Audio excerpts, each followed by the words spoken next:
Geldof, now sitting. His new CD called Sex, Age, Death, and as someone so aptly pointed out, it spells sad. Have you noticed that? I know, one of those unlooked-for coincidences. Yeah. It's not entirely sad, though. There's a brief glimmer, interlude. A slight shaft of redemption at the end of it, yeah. Did you write it in a concentrated period of time? No, it came hesitantly, and I wasn't looking to write songs particularly. I'd lost the ability to write songs, I think, for a long period. In fact, I lost the ability to do anything for a long period. And the instinctive is the last faculty to return to you. And I suppose writing songs is instinctual.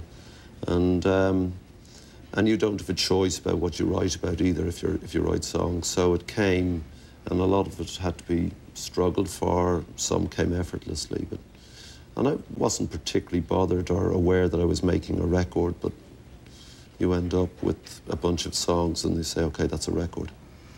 Would it have to be songs? Could it be poems? It could be poems, but everybody knocks off poems, but they're pretty crap, you know, I think. And lyrics and poetry are different things. I do think that if you're in extremis, you reach for heightened language. So if you're if you're getting married, people read poems. If there's a death in the family, people reach for poetry to express the otherwise unsayable. And I think music is maybe a higher form than poetry or prose, in as much as that you can précis language. And it doesn't have to mean literal sense, but underneath it there's subtext of melody and rhyme and tone and rhythm. And it suggests things, whole other things to you. And so, lucky for me, I had that available to me. But during the period when I couldn't articulate what was going on inside me, I did walk around rather like a sort of undergraduate with a book of Keats in my back pocket, which I used to sort of grab, and it all made complete sense to me, as it does in those moments. Possessed by melancholy, no doubt, for a great long time, maybe even still. It doesn't go away. I mean, it changes you utterly. And once the personality has been taken apart and lies in shards all about the floor, it takes a long time for it to reassemble itself. But it does, but it's a fractured version of the previous self. And so you have changed, and there's not a day goes by where I don't think about it, you know, and sure that will stay to the end. I think it'll stay to the end. You have, you live in a house full of women. 4 of them. 7 of them. 7? Who are the other 3? Jeanne, my partner, the nanny, Monique, the cleaner, Paula, and the 4 girls. Right. I do all the shopping. Do you? None of them can cook. You don't mean to tell me you go...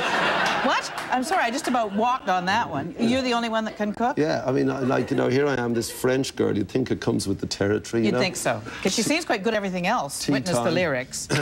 Well, that's a French speciality. And no, her mother's a crap cook. Her grandmother, it's a sort of tradition. And there we go. Like, I mean, and literally, I had to teach her how to scramble eggs. I mean, you know. And yet, look, outrage, gasp from the women here, you know. Well, the men can't believe you got yourself into this mess. It's dreadful, you know. So, yeah, and it's also, you know, you're surrounded by these girly smells. You know, they have to put a lotion on everything.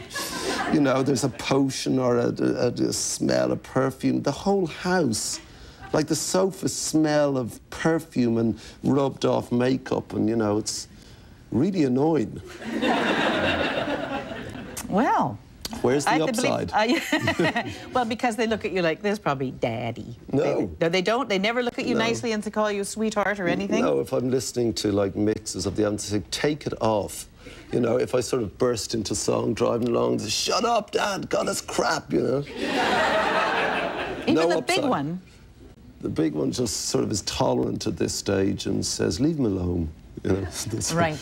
You do have something in common, apart from being, you know, their great protector and their father, and that is that you've both lost mothers at a very early age, and maybe it gives you an insight into the way their little minds work. I think that happened. I think what happened with me is that when Paula left, and this is sort of amateur psychology, but I think it's probably true anyway, that, I mean, I loved her utterly anyway, and I understood why, because I'm sort of, anyway, melancholic by disposition. And she was sort of the grace and the light and the fun and the beauty that I singularly lack. And so when she went, that goes out of your life, plus you're rejected, so you feel even more ugly on top of that. So all that's going on. And that would be true of anyone watching this where love has left them. But in my case, because my mum died when I was 6 or 7, children get on with it. I mean, they really are ruthless beings. And I remembered the day my mum died, but I mainly remember it because my dad was crying. And that was the first time I'd seen him cry. An unusual sight. Yeah, especially in the 50s, 60s, whenever it was. And I started crying because he was. It was kind of... And I went off to play with my neighbour who was called Jackie Kennedy. And we had a Nazi helmet in the house, and my dad had painted it white to exorcise whatever potential ghosts resided in it. And then I was taken off to a friend's house and to stay there. I wasn't around when my mum was buried, because you didn't do that in those days with kids. And we went to see the Kings of Comedy, not the De Niro film, but Buster Keaton, Charlie Chaplin. So I remembered that, and then I went back to school after a couple of weeks, and the guys were all, you know, it was very odd that your mum died when you were small. So they were, and the priests were solicitous for the first time ever, really. You mean they were cuffing you before, and now they were nice? Yeah, well, they were, you got beaten, you know, but I mean, so they were different, and I felt special because I was being focused on. That's what I remember. And so, you know, the loss for an infinity of your mother or your dad, whatever, doesn't strike a 6-year-old. And I think what happened to me was that that suddenly whacked me, a grievous sense of loss.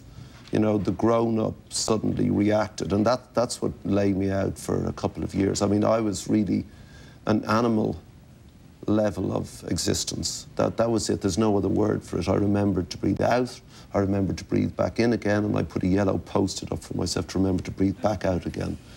And I think it was that. I mean, yes, it was my wife going, but it was also the other thing compounding it.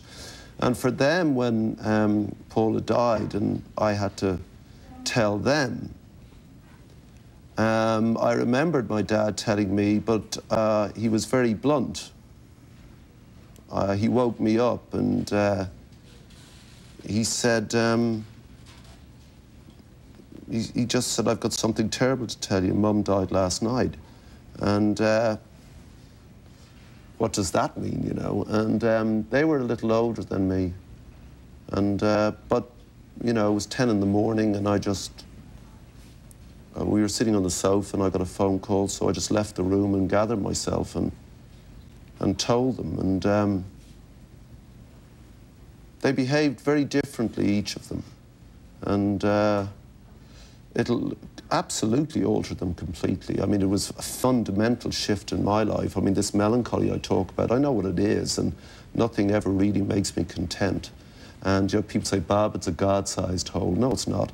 I know what it is, and it's not fillable. It's just a sense, an abiding sense of loss. And I think they'll have that, unfortunately. Well, I think we'll take a break.